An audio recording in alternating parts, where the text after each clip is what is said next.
All right, so we move from food, which is everybody's business, well, to maybe those who are mostly concerned about it, primary concern, but it's everybody's concern. But today we're not talking about them before this story, because today we're discussing women's economic power. So some of those phrases you heard about women, it's not relevant today. Today is women's economic power. And we're doing that with a face that you know, at least a name that you know very well in the beauty industry. She's a visionary founder and former managing director of House of Tara, looking beautiful as representing your sector, your industry. Good to have you here, Tara. Good afternoon. Wonderful to see you. Good afternoon. It's wonderful to see you, and thank you for having me. Great. So we're talking about World Food Day, and I know food is everybody's business. I mean, as a woman, of course, you take care of yourself, but then after that, it's your family, and it's a major concern. How has it been for you going to the market to buy food stuff these days? And when I get into the market, I'm thinking to myself, how are we coping? Because it's impacting everyone. But as female entrepreneurs, as we grow in our businesses, we also understand the importance of managing the resources that we have. Because when you're building your business, you learn these principles. And that's what we're applying now as entrepreneurs, even at home, is to say, how do we manage what we have? How do we get the best from what we have? And many people are now, alternating and thinking about growing their own food at home. These are some of the conversations that as female entrepreneurs we're having consistently, because we do have the power to make those sort of decisions in our homes. Because now our earning income has increased, but also because we know how powerful it is and the role that we play in our homes. And so the conversations is now shifting from depending on the farmers to saying, what can we plant in our homes as well? So, yeah. I hope you're not going to dust people like Mr. Banjiko off the radar. When we're not producing our own, then we don't need farmers anymore. We might as well be our own farmers. We want to imitate the First Lady of Nigeria. You know what I'm saying? Yes. But anyways, we know you as a pioneer on many fronts in the beauty industry. But when we look at GDP numbers, it doesn't seem like we see a whole lot of movement there. How active is the beauty industry in Nigeria? It is active. I think about when I started 26 years ago, and today, almost every street, you'd find a makeup artist or someone who's in the beauty space, whether it's a spa. That was not the case 26 years ago. And the reason why it's attractive because people are getting financial independence and economic power from that industry. The Nigerian beauty industry is today valued at $5.2 billion. And there's projections that by 2026, it will get up to $5.8 billion. You're seeing that because we have a young population who are conscious of their beauty and their looks, very fashion forward, and interested also to build economic power and finding ways that they can translate their skill to income. And now that they are receiving income, how do they take that skill and actually build and establish a business? And I'm looking forward to seeing more of that. There's still potential for growth around the digital space. There's also potential for growth, not just in the digital space, but also altogether, skincare and the likes. But I think that we're seeing a lot of growth already in the industry. Yeah, but I wonder how much of this growth is being captured, because if you just said if you go down the streets, a lot of them seem to be so informal you can hardly capture it into the data. So perhaps there's an underestimation, when we look at the numbers. For sure there's an underestimation, and I think that micro entrepreneurs they're not putting their monies where they're not recording in a way that data can be captured.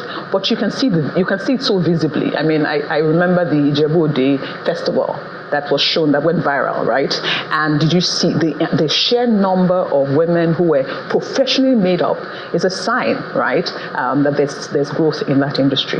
That was Ojide Oba. Yes. But it was the man that trended most. I know. But we who are in this industry, we're more interested in seeing where are the numbers going, and so we could see it also in that space. Yeah. So whether they're formally acknowledged or not, you see young ladies and men too. Yes. I mean, you have a lot of men also in that industry becoming independent, because of this. But we wonder how to, you talked about skills, turning your skills into revenue, if there's a conscious effort at that. Because at the end of the day, it might just be people are now leaving the informal or the small businesses who should be encouraged to the bigger one because of quality of work. And also, are we even producing any of these things locally? Because if we really want to create revenue and value, we don't need to wait for imported products. I think we're doing quite a number here in Nigeria, especially in the skincare space. We're manufacturing a lot of our skincare products. But are the ingredients from Nigeria? Some of them are, and some are not. So our packaging, for example, predominantly is not from Nigeria, but a lot of the ingredients is now. A lot of what we're also seeing is people are not just sticking around skincare, but there's also the talent of the skill. And our movie industry is also growing. And with the movie industry also, with the expansion internationally, we're seeing more work for makeup artists. There's also the space for not just skincare and makeup, but also in terms of manufacturing and scaling of those products as well. I think a few areas of growth that we need to see. It's more education, and education beyond the talent, because Nigerians, we're very talented, right? It's now around the business of the talent. And I'm hoping that we'll see more collective efforts in creating education that will get people to become more, not just owners of skills, but also people who are building and establishing businesses for the long term. Yeah, I guess we can put that on doyens like you in the industry. How much are you doing to get, especially the upcoming skills and talents, educated? That's what we've done as a House of Tara. We've trained over 15,000, between 15 to 25,000 people, either as makeup artists or as micro-entrepreneurs. We don't train just for the skill, because we know that in the long term, we're thinking of establishing businesses. If you think about House of Tara, for example, I started as a makeup artist, and the model that we built was beyond makeup artistry to actually be building and establishing a business that can then become an employer of labor. And today we're seeing that. Nairametrics, for the very first time, did an entire expose on the beauty industry in Nigeria just this last week and highlighted 8 players in the industry. That has never been done before. And I think it's telling on the impact that we're having on the industry as a whole. But I sense that your passion is economic power of the women. So how do we put, you talked about having, for instance, like a curriculum, that anybody can step into and move from one stage to the other. How do we get that to be full-blown and known for especially the women? I think that's already happening, and we're seeing a lot. So I think about West Africa Expo, for example, which is an international expo that comes and hosts in Nigeria every year.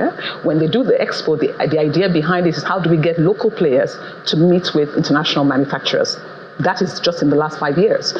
There is also the Beauty Motherland Expo that we've had for the last 2 years, focused on the beauty industry. And then to think about an economic power campaign like her money, her power, that is really, really about changing the cultural perception about economic power for women, and then highlighting enterprise, but then zooming in on beauty and saying enterprise is a tool by which women can have economic power, but we can also zoom in on beauty, and then highlighting voices in the beauty industry across the country, from the north to the south, to say how do we use our voices, because we know that your voice is an influence, and how do we use this campaign to elevate your voice in a way that younger women can now begin to see role models who have economic power, and to say, because this person has economic power, I believe that I can have economic power as well. But we need to balance this conversation, because gender equality is not just about the women. Correct. It's also about the men. So we don't now have tilted. Absolutely. If you understand, absolutely. Which is what we're trying to fight against. And a lot of people are saying it's like women are getting too much attention now, leaving the boys out. Well, I'm a mother of boys, so I understand very well. However, there's still a huge gap that needs to be met. And I would say that, and one of the things I say would you say that gap is created by culture? Some of it. But what I say these days is the future is both male and female. And I think it's important that we don't change that, right? Make sure that we carry the boys along. However, there's still a lot of issues, right, that women experience. And because women are still experiencing that, there's work to be done. There's work to be done around men also campaigning for women, right? Making the workplace more safe for women, right? And if women are entrepreneurs, how do we get them to get more access to capital? Because women are not getting as much access to capital as men are. These are real issues. However, I'm very big on what is the economic power that women have today, and how do we, who have economic power, continue to speak up so that other young women can know that it is possible for them as well, and begin to change the momentum, the voice, the language that's being used about women today. But when you look at it from the government perspective, would you say we have enough policies, laws to protect the women? No, we don't have enough policies. But I don't want to talk too much about what government is not doing, because I think I'm tired of that. I'm tired of that. I think that's now become part of our rhetoric. And if I did that, then I wouldn't be where I am today. If I waited for government to fix my counterfeiting issues, I wouldn't be here today. So my charge to female entrepreneurs and those who have economic power to say, listen, we can't wait for government, right? We will do the best that we can do. We can put our collective efforts together to create more economic power, but also to say to ourselves, how do we role model so that the next generation of young women can know that because she did, I can. And that's the campaign, that's the voice, that's the message of the her money, her power. It's like you have money, but it's not just because you're struggling, it's because you have the capacity now to change the language and narrative of women across the country. For a young lady who's watching you now, and obviously as head of Tara, House of Tara and all that, and it's like, oh, I'd really like to be like her. What can you advise her as could be her biggest challenge, and how can she overcome it? When I think about my own challenges in building my business, whether it's from, first of all, going into an industry that wasn't well established. I would say if you're going into an industry that's not well established, I don't want you to be encumbered by that. Think about innovation. Think about what do the customers need? What viable product can I bring out to solve their problem? Where do I want that product to be? Think about the presence. Whether it's online or it is physical locations. So think about not just the viability of the product, but the profits, because we can't build viable businesses that are not profitable. How do I price my product in a way that it captures the audience that I'm trying to find? These are some of the things I want young women who are out there to say. Enterprise is a pathway for economic power. Tara is here as a representation of how enterprise can give you economic power, but it's not just that, it's also about building that economic power through a viable product, thinking about the presence of that product, thinking about the pricing and the profitability that comes with that, and also thinking about the people being you as a person, you who's the owner of the business, people who will help you serve your customers, and then your customers as well. And I think the campaign around her money and power is highlighting that path to say, listen, there are different paths for economic power. Building an enterprise is a path for economic power, but it's not just building, it's building a viable product. Building a viable product. And I guess you have to know that the reality is you're going to face a lot of hitches. Correct. But you have to be ready. And I often say that, listen, I face multiple hitches, including the cultural issues, right, around being a woman, building and raising a family. But listen, the Bukwan worshippers did it, right? And many other, the Alakijas did it. And I'm here and I did it. And I'm saying to young women, if these women have done it, you can. You can do it. Thank you so much, Tara, so much for that inspiring talk. I'm sure a lot of the ladies watching, they have goose pimples on their body. Tara Durotoye is the visionary founder and former managing director of House of Tara. Thank you for coming. Thank you. Let's take a break. When we come back, we'll head to the markets right here on Business Incorporated. Stay with us.